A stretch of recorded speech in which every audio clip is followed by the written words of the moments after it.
Sou o professor Júlio César Borghetti, do curso de Ciências Contábeis da Faculdade Dom Alberto. Hoje nós vamos trabalhar com algumas questões do ENAD voltadas à primeira semana acadêmica discente do segundo semestre de 2015.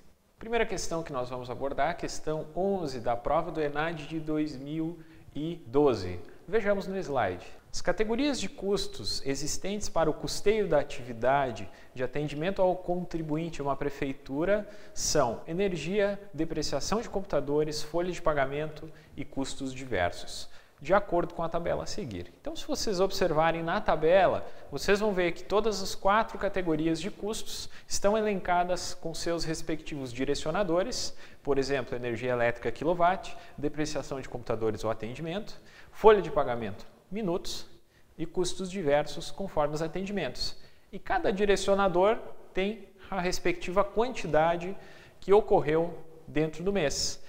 Da mesma forma, as despesas, ou melhor, os custos que estão elencados aí, eles também têm os valores totais que ocorreram no mês e o consumo que foi realizado em cada uma das atividades. Com base no quadro acima, então, o valor custo por pessoa para atividade de atendimento da prefeitura seria de... Então, se vocês observarem bem a questão, gente, basta que nós observamos quanto que nós temos de consumo proporcionalmente a cada atividade. Então, nós poderíamos fazer o seguinte quadro, dentro da questão 11. Nós temos as categorias, então, de energia elétrica,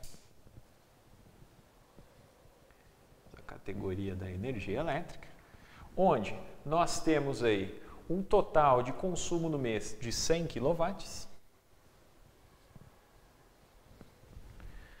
e um consumo de 0,5 kW na atividade.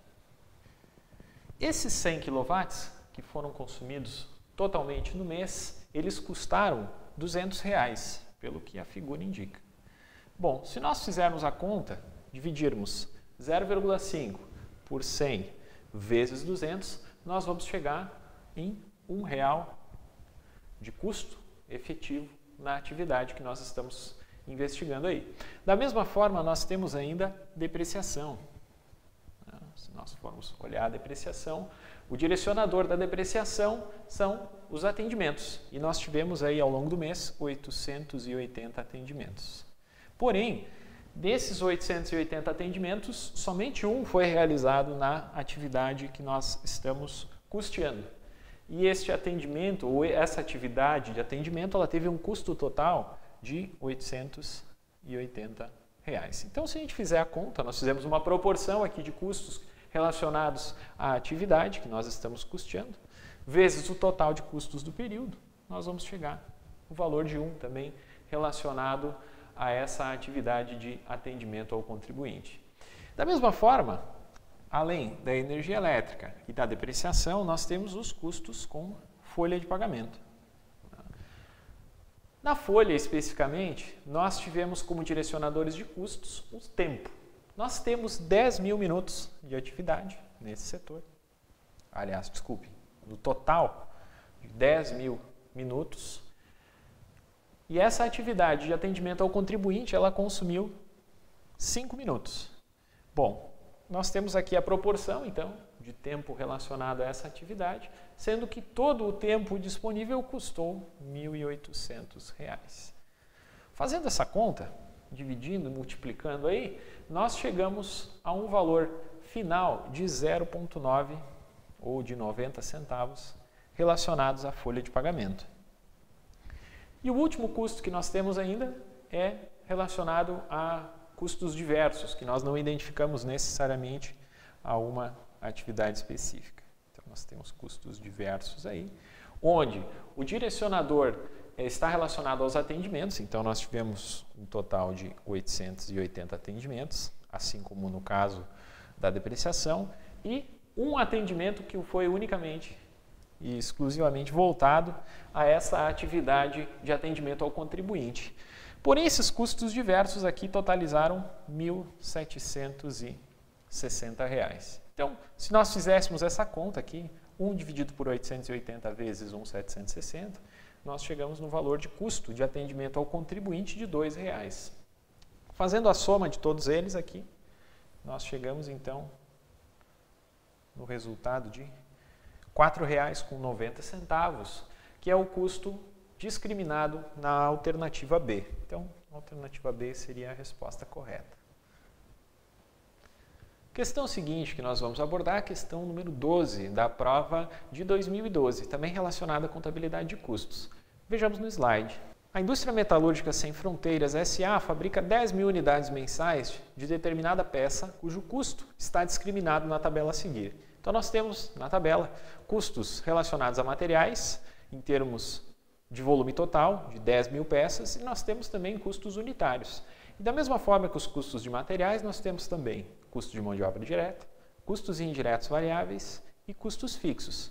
Totalizando, então, R$ 200.000 de custo relacionado às 10.000 peças que foram fabricadas e um custo unitário de R$ 20.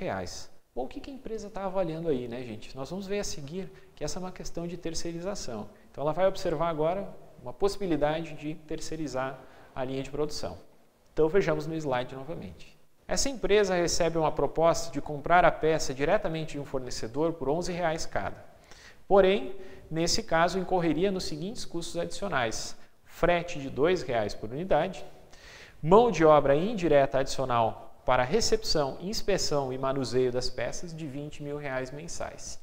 E se ela parar de fabricar a peça, a empresa então não conseguirá eliminar todos os custos atuais, restando ainda 40% dos custos fixos atuais relacionados à produção das mercadorias. Então, o que nós vamos avaliar necessariamente? Quanto que seria o custo unitário nessa hipótese de terceirização da linha de produção.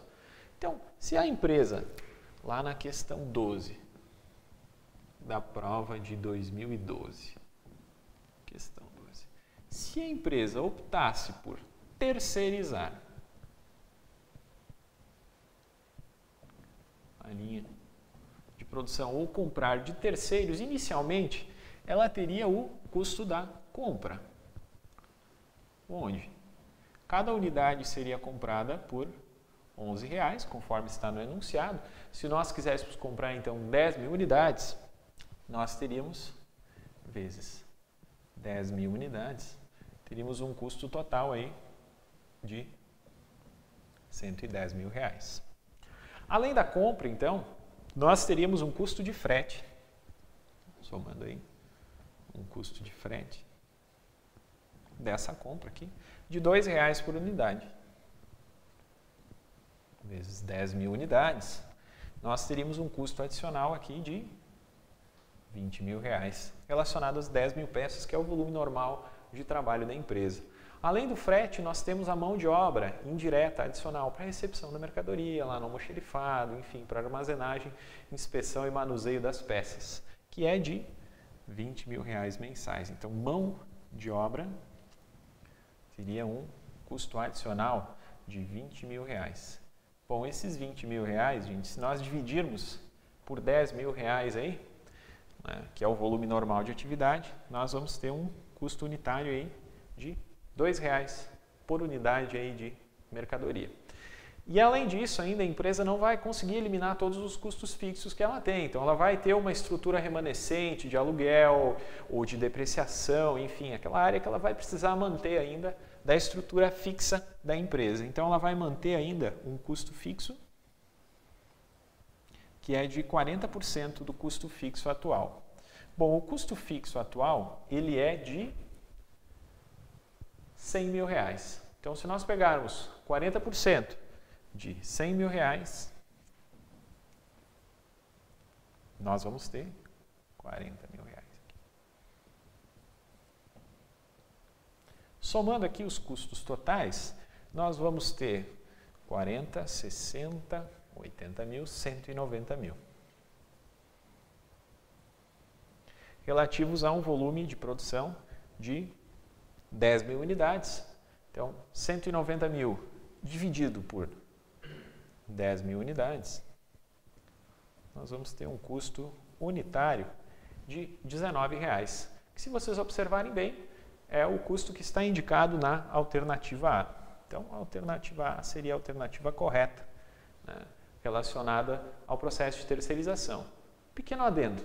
Se nós observarmos bem, a hipótese de terceirizar ela é mais vantajosa do que a hipótese de produzir internamente.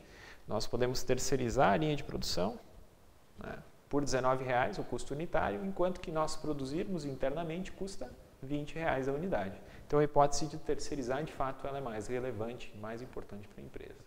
Próxima questão que nós vamos observar é a questão número 27 da prova de 2012 também. Vejamos no slide.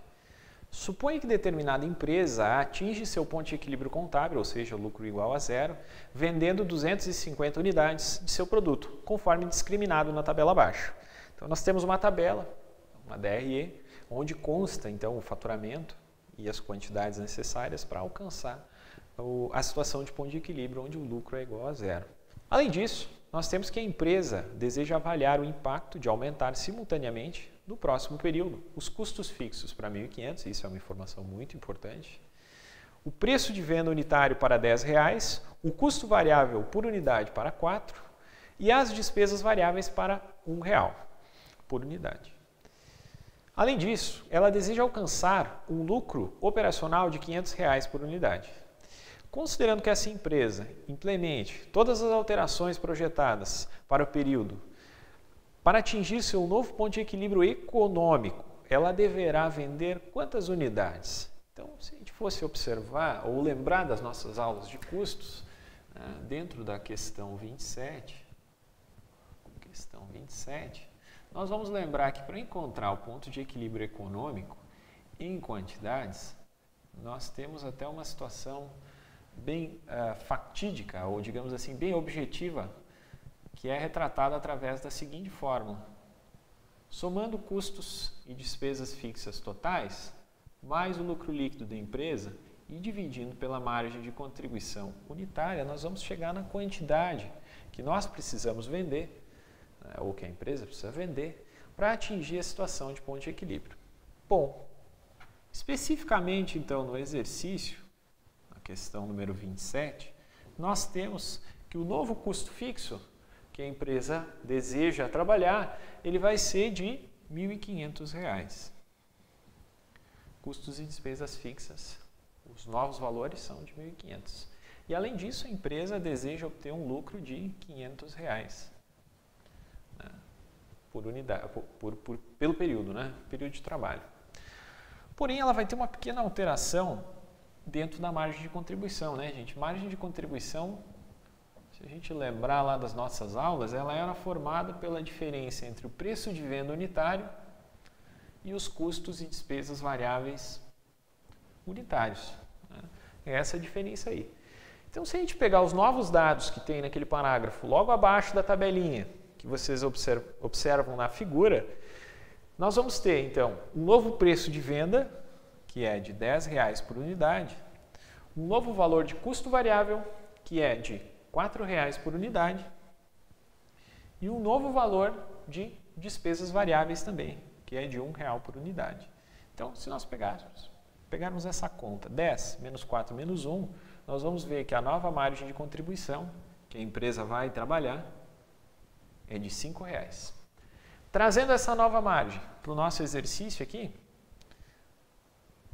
nós temos aqui, então, que o novo ponto de equilíbrio econômico da empresa, ele vai ser encontrado pela divisão de R$2.000 por 5.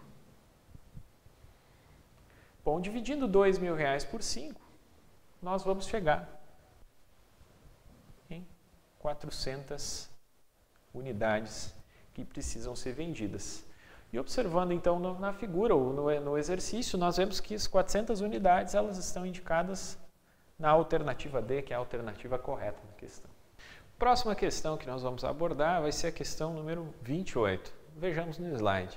O Departamento de Orçamento da Indústria de Bebidas Figueira S.A., com base em seus custos reais, no ano de 2010, estabeleceu padrões de custos de produção que foram os custos do seu único produto para o ano de 2011, conforme a tabela a seguir. Então, nós temos na tabela ali o custo padrão relacionado à produção dessa mercadoria, tanto para os itens de matéria-prima, material secundário e mão de obra direta. E esses custos, nós vamos observar eles especificamente, tanto em quantidades quanto em preços. São dois tipos de análise que nós vamos fazer. Logo em seguida, nós temos então, no final de 2011, foram constatados os seguintes custos reais, também em termos de quantidade e em termos de preço.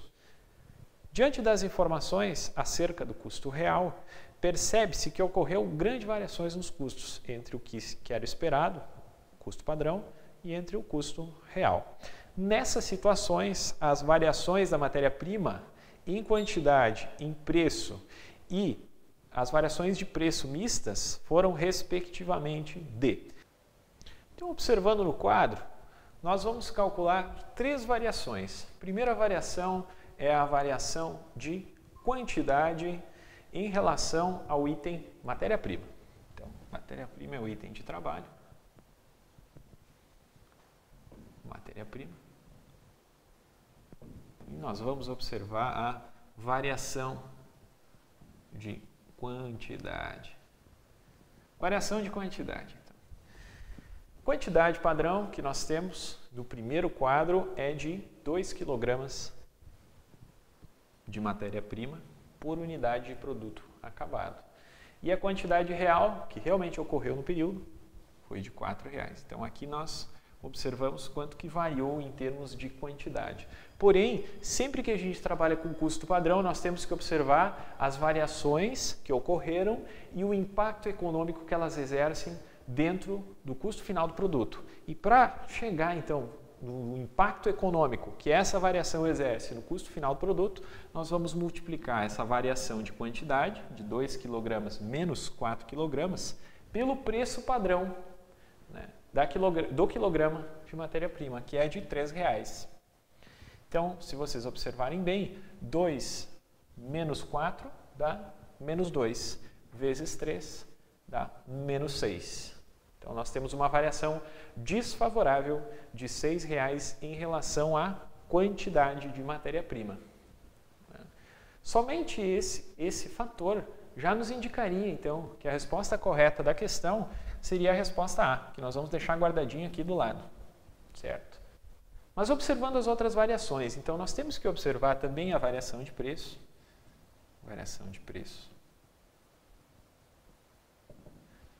Onde nós vamos pegar então o preço padrão da matéria-prima, que é de R$ 3,00, menos o preço que nós praticamos na realidade, que é de R$ 2,00, e nós vamos multiplicar pela quantidade padrão, que é de 2 kg por unidade. Então, nós temos 3 menos 2, que dá igual a 1, vezes 2, R$ 2,00 positivos, ou, digamos assim, R$ 2,00 de variação favorável. R$ 2,00 de economia que a empresa teve em decorrência da variação de preço, né, das negociações que a empresa teve para comprar melhor essas mercadorias. A última variação que nós temos é a variação mista. E a nossa variação mista aqui, gente, contempla então o mesmo item, que é matéria-prima, onde nós consumimos, na realidade, 2 vezes 4,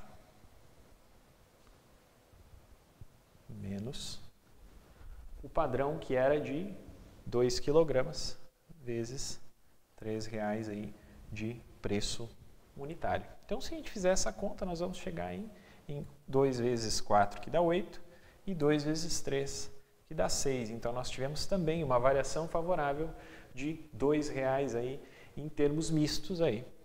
Certo, gente? Então, de uma certa forma, fechou então todo o contexto, onde nós sempre temos que observar as variações em relação ao item ou objeto de análise, né, e multiplicar pelas quantidades padrões aí, certo?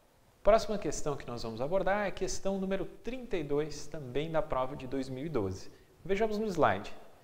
Uma empresa fabrica 2 produtos, sendo que o produto X corresponde a 75% das vendas e o produto Y corresponde a 25% das vendas. Então, já vamos anotar essa informação, onde nós temos o produto X, que corresponde a 75% das vendas, e o produto Y, que corresponde a 25% das vendas. Além disso, no slide também nós temos que o produto X é vendido por R$ 40 a unidade, tendo custos e despesas variáveis de R$ 20 e custos e despesas fixas de R$ 4. E o produto Y é vendido por R$ 30, tendo custos e despesas variáveis de R$ 14 e custos e despesas fixas de R$ 6. Sob essas condições, a margem de contribuição conjunta para os produtos X e Y será de...